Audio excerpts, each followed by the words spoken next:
Discussion keeps the world turning. This is Round Table. You're listening to Roundtable. I'm Steve Hatherley today with Yushun and Fei Fei. Coming up, ever ask your kid to help clean up a mess and they genuinely look confused, like they don't even see the mess at all? Well, it turns out there's a name for that. Cognitive labor. And it doesn't stop with kids. Coming up, we'll get into it, and by the end of our chat, you might start seeing your own house and the people who live in it completely differently. Our podcast listeners, that is you, can find us at Roundtable China on Apple Podcasts. Don't forget that we love to hear your voice too, so send us a voice note or an email, that suffices as well, to roundtablepodcast@qq.com. Once again, roundtablepodcast@qq.com. You've done this, I'm sure, if you're a parent, because every parent has done this at some point.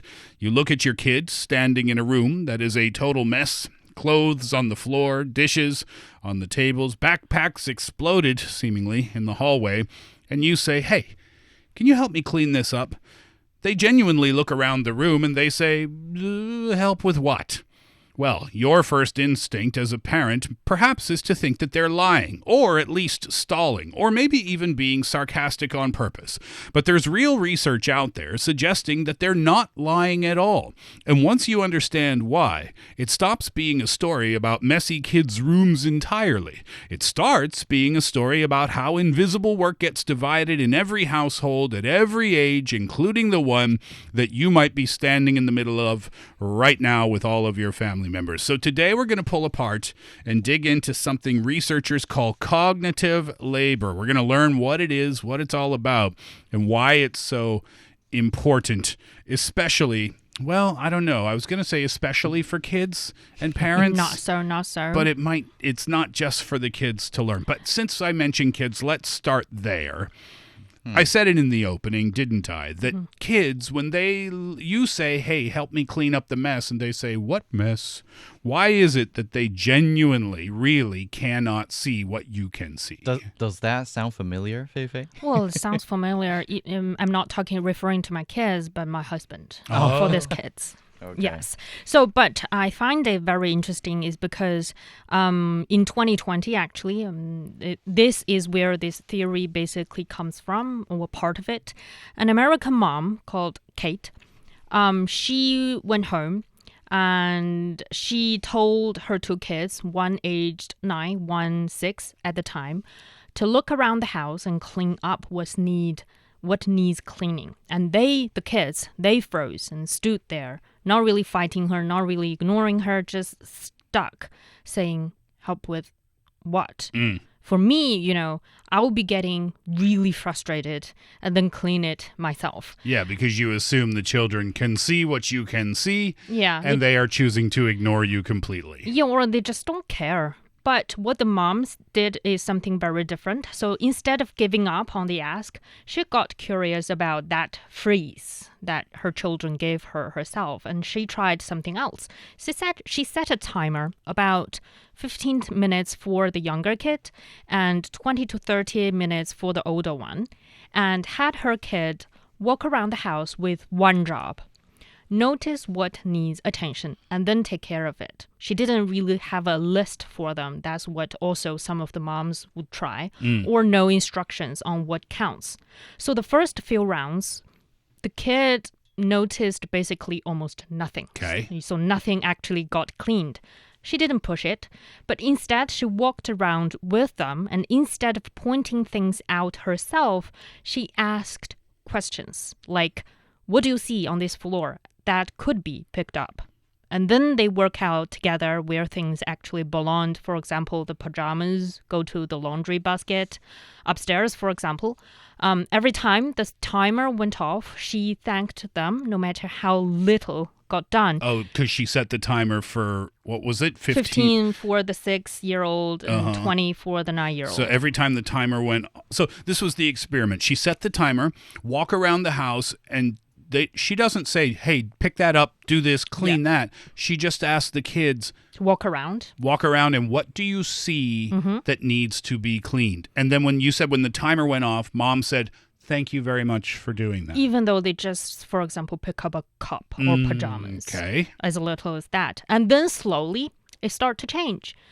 So it went further than she expected. It went further beyond picking up pajamas and putting it in the laundry basket.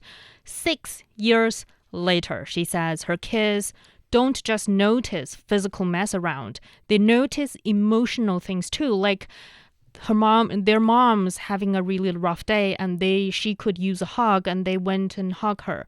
That's very warming and touching. So apparently this way of setting the timer, not pushing the kid, not giving them a list, just sort of walking together with them to figure out what is wrong with this place, what you can do on your own has really worked. What that mom did in 2020 was completely by accident. But what she stumbled upon was cognitive labor. So let's talk about what that is and how it applies. There are actually similar expressions in Chinese, right? They're just less academic in Chinese. We actually say 有眼力劲儿 or 眼里有活, right? Basically just being observant and knowing what needs to be done without having to be told. Okay. So that's kind of a compliment of somebody who knows what to do, mostly in the workplace. But this cognitive labor is about knowing what that means is the key to unlocking this kind of whole puzzle. And it turns out there's real academic research behind exactly what this mom stumbled onto. A sociologist, Alison Dominger, who conducted her landmark 2019 study as a doctoral candidate at Harvard and is now on the faculty at the University of Wisconsin Madison. So this university, and the study is something that she calls cognitive labor. Yeah. So cognitive labor is the noticing then. It's the paying attention to something that needs to be done before you are asked to do it. Yeah, it's the mental work behind the task. I think on some Chinese social media platform is called invisible labor. Is the attention is separated from the physical act of doing it. So the sociologist defines it in 4 distinct parts. First one is anticipating, is noticing something needs attention before anyone points it out. And the second part is identifying, is figuring out the options for handling it. And the third one is deciding, is choosing between them. And the final one is monitoring, meaning following up to make sure it actually got done and stays done. Okay, so anticipating, that's when you notice something. It's just actually noticing something. That's why you said the mental work. Yes, it's something like you go to your fridge and you look at the fridge and noticing that the milk is running out. Mm-hmm. And then you are thinking, yes, somebody needs to purchase that milk. And then that is the anticipating and anticipating and identifying. And then you got to decide which supermarket, which brand, what size of milk you need to purchase. That's the deciding part. And then you make sure somebody definitely went to the market and pick up that milk. I was thinking, do you think that's something about one person's personality? Or because we know that MBTI has the J person and P person. J means they're more organized. P is more like they're following the flow and everything. So in this case, somebody who knows when to buy new milk, what brand, is somebody who's more organized. Or another way, they know they're responsible to do that. So according to the research, noticing, the ability to notice, is not a personality trait. I know what you mean. People will sometimes say like, oh, I'm not a details person. And by the way, this is not restricted to the home. You can apply this cognitive labor theory to the office too. But we'll just, since we're talking about kids and apparently husbands today, we'll stick in the house for now. People say, oh, I'm not a details person, right? But the data from that study suggests that it is learned. cognitive labor is something that is learned. It's not innate. It's not something that you are born with. It is shaped within a person by practice and environment. The research says it's like riding a bike or driving a car or something like that. You don't innately know how to ride a bike. You have to learn how to do it. It's a skill. So therefore, according to this research, you don't innately see that the milk carton is almost empty and needs to be replaced, and start the wheels turning in your brain. Okay, I need to make a note of that. I'll go to the shop and make sure I get the right kind of milk. According to this research, that is not a natural thing for everyone. It needs to be taught, and that's why that mom walked around the house with her kids saying, pay attention first. Notice first, act later. So she's basically had developed her own course to teach and train her kids about this cognitive labor, about anticipating, identifying problems, and then make decisions, and then also monitor, make sure the tasks actually get done. Yeah. So let's talk about your house, Fei Fei. You said more than your kids. Yeah. Because that was what I was thinking, because I'm the one who's doing a lot of this cognitive labor around the house. And apparently, it is, according to statistics and numbers, it is moms around the world who are doing the majority of the heavy lifting for cognitive labor in the household. Apparently, men are only good at the decision-making part. Only decision-making? Yeah, the women in the house, the moms in the house do the other, the deciding factor. They think they're doing the decision-making, but actually it's just us telling them. You're tricking them. So all of this theory, do you see it applied in your house, I wonder? On some level, yes. I think, for example, the American mom's way of training her kids to teaching the details about the cognitive labor, she never really, she's sort of teaching them how to make decisions and get things done independently. She didn't give them any orders, any instructions. And I think, yes, being independent is something you need to taught to your kid. And if you didn't really teach that kid about being independent, be about anticipating and noticing some of the problems, maybe they won't have that ability as an adult. Correct. Later in their life. Correct. Mm-hmm.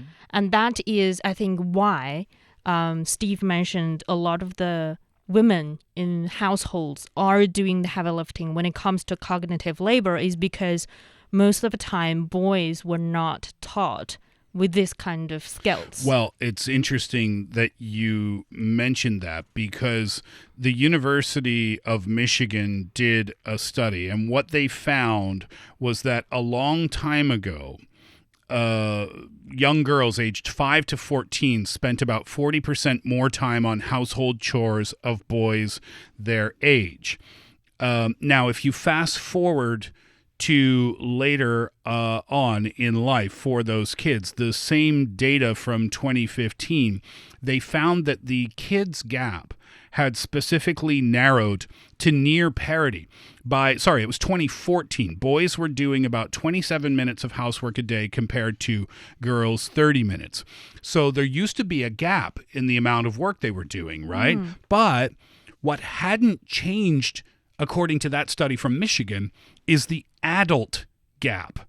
The children's gap was diminishing. The adult gap wasn't. So married women in that same study were still doing roughly twice as much housework as married men compared to the same time period from before. That's a really interesting result from that. And what I take from that is that newer parents are teaching their kids, young boys and young girls, hey, you're both responsible, okay? Cognitive labor, notice it, act on it, clean it up, whatever. But we haven't gotten to the generation where those kids have grown up yet. And we're still seeing in America, according to that data, that there's a division here. And according to the research, part of the blame is cognitive labor. Men just don't pay attention to that stuff. Do you think that's a fair criticism? I feel that as I mentioned before, it's kind of a sense of responsibility thing to every individual. One thing is that even for the girls and for the women in the family, they were not taught about these kind of cognitive labor for a lot of time. And for my own experience, more like if I'm living alone, I kind of self-taught that kind of cognitive labor because I need to make my room clean. I need to buy my own milk. That is the thing that I discovered. Okay, I need to be responsible for all of these things. But you were forced to learn. And I don't Yeah. want, there are other studies too, by the way, in case you're thinking that I'm sitting here man bashing. I'm not. There was a 2023 University of Bath study, that's Bath, England, found that in dual earner couples, women carry roughly 71% of the household's cognitive labor. So it can be anybody, by the way, anyone who wasn't taught how to do this. But if you were a kid, and let's say you grew up, maybe you had a nanny, or you had a mom or a dad who did everything for you. They cleaned your room. They helped you with your homework. They made all your meals for you. They took out the trash for you. You didn't have any household chores. Well, you might think, especially if you're a kid, wow, that sounds amazing. But what isn't learned there is cognitive labor. So that young kid who didn't learn how to recognize things early in life will eventually grow up into an adult male or female. So can we blame them if they've never actually been taught? What I'm saying is, if you get mad at your partner or your coworker because you feel like, how can they not? How can you not see this? It's just they've never been taught. They don't even see it in the first place. Can we teach them the Yes. way that American mom trained her kids? Yes, and you can teach this to adults too. So maybe on some level we sort of give them, I'm not sure if it's the right word, quote unquote, permission to make mistakes. Let the house be messy once in a while. Let them noticing the problem themselves and then fixing that problem themselves. And slowly they were able to develop this cognitive labor ability to noticing, anticipating and identifying, deciding and monitoring problems. And I think, that can be helpful. I'll try that at my household. This is tested. There's an author, her name is Eve Rodsky, and she developed a system called the Fair Play method specifically to address this issue. So it uses a set of 100 cards, each representing a specific household or family responsibility. And the rule is whoever owns a card owns the entire task from start to finish. The anticipating, the deciding, and the monitoring, not just the physical execution. So that, to use the milk example, if you get the milk card in the house, right, it means you're responsible for the milk. You are the person who pays attention. When it starts to run low, you alert the person who needs to buy it, and they go and do it. And the idea of that card game is it divides up responsibilities around the house. My question is if you say to your partner, who's a 45-year-old adult, okay, Some card game. here's what we're going to do. Because you don't have the ability to put the toothpaste cap back on the toothpaste, we're going to play a card game. Guess what? You're responsible for the toothpaste from start to finish in cognitive labor. I can't see this going very well in the relationship. It's quite condescending, I feel. And on the other side of the coin is that I don't want that partner to be able to have this cognitive labor, to have that decision-making ability in the first place. What do you mean? I don't want us debating or discussing about which brand of milk should we purchase.